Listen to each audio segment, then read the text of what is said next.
Hi friends, Cleddy Keith here along with my partner, Vernell Perry. Did you know we've been together 44 years? I've told him he's put up with me so many ways and so many times over the years that he doesn't even have to go to purgatory. And I don't even believe in purgatory. But I just want you to know that we're thankful for the friends that God has given us in this life that we've chosen to serve God. He feels the same way, don't you, Vernell? I do. I mean, when you think of it, we've stayed together a lot longer than some marriages. But, you know, it's important to have friends. Billy Price called me this morning with a word from God. Here's what he said. He said, when Adam needed someone, God gave him a human. There's never been a day when people are not in need of human relationship and fellowship. This is an hour where we can shine through media. We didn't have this opportunity a few years back. We didn't have this opportunity in 9/11. But this is worldwide. And we can share and be a voice of hope. I'm not an echo of any prophet or anybody out there that has something to say. I get weary with people that always think they're the smartest person in the room. And I know a lot of people like that. Maybe you've not considered it, but you should. I thank God for the voice of God and how God can speak to us through His Word and give us comfort. We've hid the Word of God in our heart that we might not sin against Him. That being the case, you know, sin makes cowards of us all, just like fear does. But we're not afraid because we have the Prince of Peace living inside of our heart. We want to just talk to you for a moment and introduce you to this side of Vernell. You know, Vernell is an accountant. I met him first when he was a student at Baylor University, and I was pastoring there in the heart of Texas. And what happened was he was looking for a church, and he came and he found us. I remember the first time I went and knocked on their door. Didn't realize that 44 years later he would be such a part of our lives. But he has followed the path to peace. And that's the thing that we all need to do. That's how he discovered not just the will of God, not just his destiny, but the providential assignment that God gave him. I had prayed that God would give me someone to take care of the finances. I couldn't handle somebody questioning my integrity. And so I prayed that God would give me a man that would take care of the finances. What you're looking at here is one of the greatest answers to prayer that we've ever had. I believe that God is a gift to my life, has given me Vernell, as a gift to my life, has given me Vernell and Donna and the family. And we're so happy that his daughter Bree had just come home. Not before she got home Wednesday night, yes. And I mean, that's a joy because we have so many missionaries around the world, and only one of them is still, you know, quarantined, and we don't know if he'll get back at the end of the month, but we're praying for him. He's Barry Ogden in Albania, but she has been, in the last year, she was never in one time zone more than 3 weeks. That's correct. I mean, can you imagine that? So she's traveled the world with One by One with Becky Murray and with Matthew. Matthew's actually doing a worldwide broadcast for God Channel in Europe right now at this time, today. That's a voice of hope. They said, would you please come and just give us encouragement? I told him, I said, have they called you yet to want to get a sample of your blood? Literally, I'm serious. Because he had malaria, the worst type of malaria, in every organ of his body, over 50%. Right. And God healed him. He is a test case. I wouldn't be surprised if they didn't call on him to see about his blood, because they're now talking about a cure for the coronavirus. Some of the has malaria to do medicines. malaria medicine. I'm sure you probably still have some of it. I took my last one yesterday. At home, like we all have had to do. He just got back from Africa, and he was there at King's Children's there in Busia and Bamala. What a joy to be a part of the lives of people that go out of here, missionaries. We got them in Brazil, we've got them in Poland, we've got them in England, we've got them in Mexico, people that we're associated. We've built so many churches down there. India. We've got them in India. Larry Mead is at home right African now. nations. And our friends in Africa. We have some dear, dear friends in Africa. But Vernell, you had a very humble beginning. Your father was a missionary. He was. And he was on the Navajo Indian reservations Yes. there in New Mexico, just out of Farmington. I want you to understand that God put us together providentially. If not, he'd have gone to a community college in New Mexico. But God made a way for him as a young man where there seemed to be no way. His father died, and you were a sophomore I in was high a school. sophomore in high school when my father passed away. And my dad died when I was 19, so we had that together. We shared that grief together when we first met.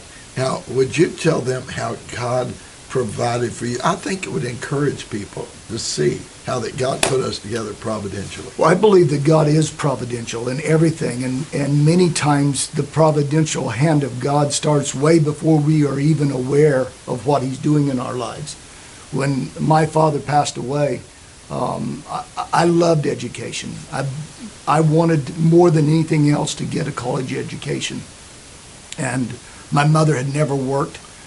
She had only completed an 8th grade education, and so she was a stay-at-home mom.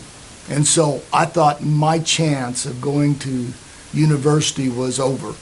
And there was a man in our city who had lost his son to an accident. And he was a very wealthy man, an oil man. And he had set up a scholarship in the name of his son to produce Christian businessmen.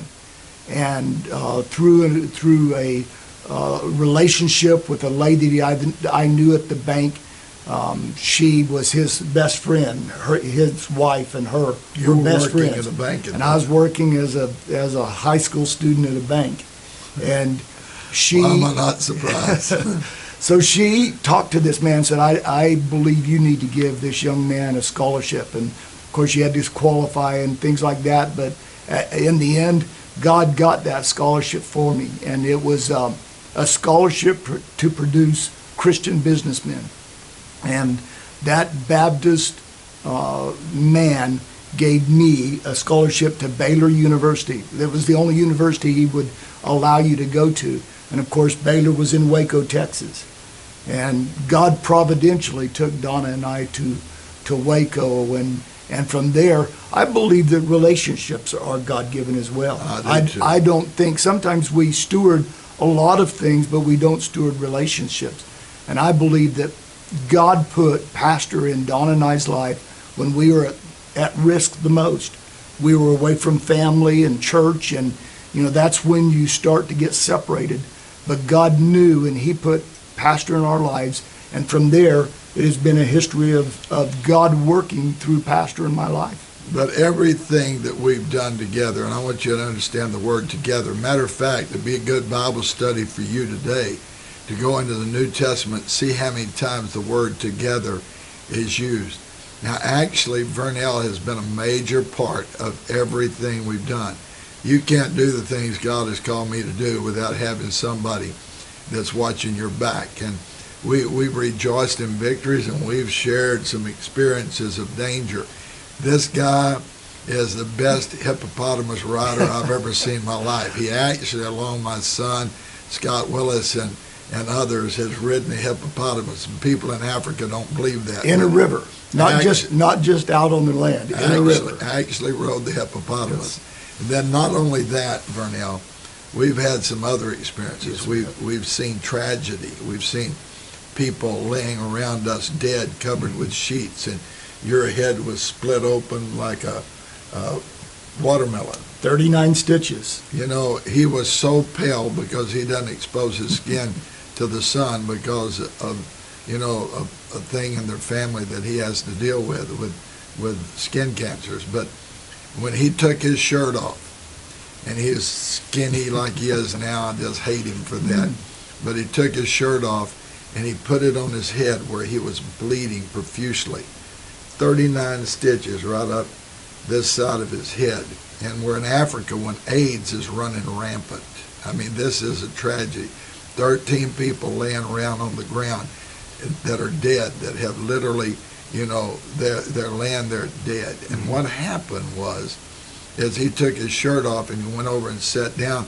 I told him, Burnell, you look like a match, because his head was red just like a match, and his body, skin as it was just like a matchstick. And we've had some wonderful times together, and we've had some harrowing times together. In the church, we've had to deal with situations over the years that are tragic. And God's been with us through all of it. Tragedies in people's lives. Now, sometimes people don't understand how humble the beginnings are of people. I want you to tell them, living on a Navajo Indian reservation, and you and one of the chief's sons were born at the same time. One of the pastors, the first Navajo pastor of a church, his son and I were born. We were actually born in the same room on the same day. And he then took over his father's pastorate. Just resigned, retired. I guess he retired. I don't know, but he retired just last year. And we're not thinking about retirement. No, I'm thinking about dying with my boots on. Me too. But you were raised in that humble beginning. People can't relate to that. They can't relate to the way that Gainell was raised. Right. I mean, Gainell, my father-in-law used to say he lived off the clothesline and ate wind pudding. He had the clothes on his back and the clothes on the clothesline. And wind pudding is anything that God, blew up to their door. But he was a faith man. Your dad was a faith man. He was. He was too young to die. Yeah, we were raised in a sod garage. It was built of sod. They just cut blocks of sod out and had actually a garage door on the front, and they parked a camp trailer beside it for the kitchen. And it was a one room garage with a camp trailer. But you and your sister and brothers lived in the garage, and your mom and dad lived No, in actually, my oldest brother, it was too small for adults to live in. Yeah. So my oldest brothers slept in the camp trailer. Oh, and your mom and dad slept in the three little kids slept in the garage. Somebody asked Warren Buffett, they said, is the AIDS epidemic, when it broke out, is it going to bankrupt America? He said no. He said what will bankrupt America is greed and selfishness. And we're facing that same thing today. We are. With the coronavirus. But I can tell you all my life, even humble beginnings, I've experienced the generosity of God. I've never had a time when I didn't feel like God took care of me. Never a single minute where I thought I was hungry. Always had the hand of God on my life. And I think this is a time when people are really looking, they're searching. And this is the time for the church to be this church and show the generosity of God. Show how God has moved in their life, and it's time for us to be the church and be generous as well. Well, I believe we're the panacea for the ills of the community. I believe so too, when Pastor. Adam needed, think about this, Billy Price told me this morning, God spoke to him. When Adam needed help, God gave him a human. And I'm telling the world around us needs help.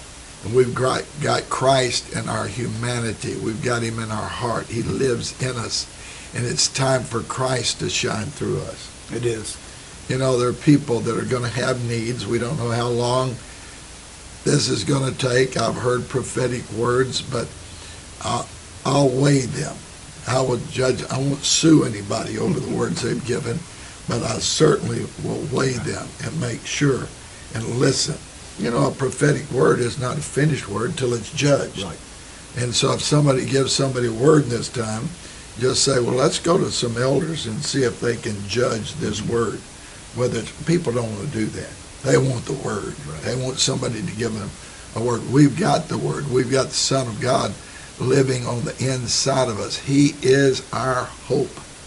I love that word, hope. I'm a hope peddler. Amen. I'd rather have a hope peddler in the church than a dope peddler or a doubt peddler. And so I'm a hope peddler, Burnell. You're a hope peddler. And, you said, I've never seen a time or had a time when I didn't think that God was providing for me. Think about it. The Bible says, David speaking, I've never seen the righteous forsaken. That's right. Or who begging bread? I've never seen the righteous forsaken. Or his seed. Or his seed begging bread. I'm on that seed thing right now. I'm on the book of Genesis as a seed book. I'm on the book of Genesis chapter 3 when it says that there's one that's going to bruise your head. He's going to crush your head. All you're going to do is bruise his heel. And so think about it for a moment. That's the seed of the Messiah. The Bible wouldn't be much of a book. It would just be a history book without the Messiah, that red line of redemption that runs from Genesis chapter 3 to the book of Revelations, where it says the Spirit and the bride says, come. I believe that's the song of this hour. too. The only language to describe what we're going through is the language of Revelation. They can't go to Hollywood and get the language because Hollywood's suffering. They can't go down to the bar and get the word because the bars are closed. They can't go to ESPN and get an answer because I saw one of the commentators weeping because he wasn't going to be able to be a part of the baseball season this year. Major League Baseball. He wept. He said, it's been my life since I was 6 years old. I don't know what I'm going to do. I'm going to tell you what we're going to do. We're going to be like the children of Israel, that they had lights in their houses in Dothan, and they have blood on the doorpost. Do you have the blood of Christ on the doorpost of your home? That's what's important. The church is still open for business. Now, I just came from a facility. I was going to go pay some taxes. Yeah. Walked up to the facility, local facility. This facility is closed. But the church isn't closed. It's Christ in us, the hope of glory. I had people calling me today and saying, Pastor, is there anything I can do? Is there any shut-ins? Anybody that doesn't have any food, we'll go get the food and take it, put it at their door. Just, we'll drop it off at their door. Is there anything that we can do? I've had calls like that, and I've had testimonies of people that have already been doing things like that. One of my friends out in Bismarck, your friend too, Karen Kent Hall, they went and took food on the reservation, which you like to talk about reservations. That's where you started. And what happened was they went to an 87-year-old woman's house that had nothing in her refrigerator. They just felt compelled to go see that lady, and they had something for her. I believe there's going to be a lot of this that's going to take place, and I believe that we are the answer. We don't just have the answer. We have Christ in us, and he is the answer. You know, on the matter of giving, we've talked about a lot about this, and we're not just speaking about heritage. I want you to address this. If this crisis would have come, you know, in another time earlier, we wouldn't have been prepared. There's other churches that are prepared to receive online giving. Could you explain that to them? Well, we talked about this earlier. This didn't take God by surprise. And God knew what was going to happen, not just in America, but worldwide. And I've never seen churches that are as prepared as they are today with the electronic presence that they have. We, for example, just started our online giving within the last year. We had the ability to take credit cards, but we didn't have the ability for people to sign in online and give online. But that presence we started last year. And God knew that we were going to need to be able to do that in order to meet the needs of our area, our region. And so we have that ability now to take, and many churches do have that ability to be able to take credit cards online, the giving through the website, the church's website, or giving through an online presence. Why don't you explain to them how they can go on our Facebook page or on our it's actually through our website. Our website. And then other churches need to, you know, we're talking for other churches too, you know, but if we'll just explain to you how we do it through ours, then you will be able to do the same thing through other churches. I'm telling you right now, we're all in this together. If we don't stand together, we're going to hang by ourselves. And these guys that are prophesying stuff, I'm going to tell you something, folks, and let me just speak to all of you who think you're prophetic. I want you to know this. It's not a smart thing to shoot yourself in the foot when you just have one foot to stand on in the first place. That's what guys are doing. And every word must be judged, as I said earlier. And so just walk them through how we can help them get online where they can give. So we have multiple ways that you can give. You can go on our website, which is hfcus.com, and there is a button there that you can click to give. Or you can text to 77977. You can text HFCUS, and then it'll bring up the ability for you to go through and make your gift to Heritage Fellowship. Or you can download the Heritage Fellowship app. That may be the one that I recommend the most, because the app is much better than just giving. It's connecting us to you, giving us an opportunity that as things happen and as God moves through the church, we can connect to you directly. And so you can text HFCUSAPP, which is HFCUS app, directly to 77977 and download the app, and then you can get all the information that we have, and if you want to give, you can click on the give now button and give. So that's a way that you can connect with us and help us reach this world. I think that this is the hour that the body of Christ is going to be seen for what it really is. And the truth is, all our distractions have been taken away. And who cares whether UK plays another game or not? Who cares whether, the Cincinnati Bengals have another losing season? Who cares where Tom Brady is going to go play football? Who cares if the Major League Baseball is, not back online again and people are crowding the stand? I'm telling you, we right now are facing reality. This is a reality show like has never been seen before, and we're a part of it. And I am full of hope and expectation that God is going to meet your need. God bless you. Thank you for joining with us.